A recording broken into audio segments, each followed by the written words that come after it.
क्या आप जानते हैं हम इंसान यानी होमो सेपियंस एक मात्र बची हुई मानव प्रजाति है। Sapiens the timeline of history part 2।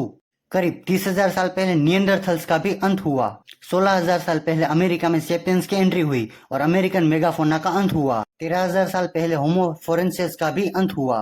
12,000 साल पहले कृषि क्रांति, खेतीबाड़ी शुरू हुई और जानवरों को पालतू बनाया गया। 5,000 साल पहले पहली राज्य व्यवस्था, लिपि और मुद्राओं का आविष्कार हुआ। 4,250 साल पहले पहला साम्राज्य अक्कादी साम्राज्य बना। 2,500 साल पहले सिक्कों का जन्म हुआ।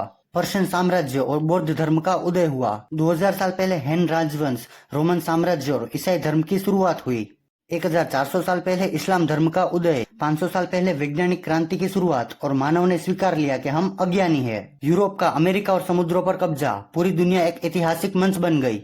200 साल पहले औद्योगिक क्रांति, राज्य और बाजारों ने परिवार और समुदायों की जगह ले ली। वर्तमान में मानव ने पृथ्वी की सीमा पार की, न्यूक्लियर हथियार बने, आर्टिफिशियल डिजाइन से जीव बने। भविष्य क्या होमो सेपियंस का अंत और सुपर ह्यूमन की शुरुआत?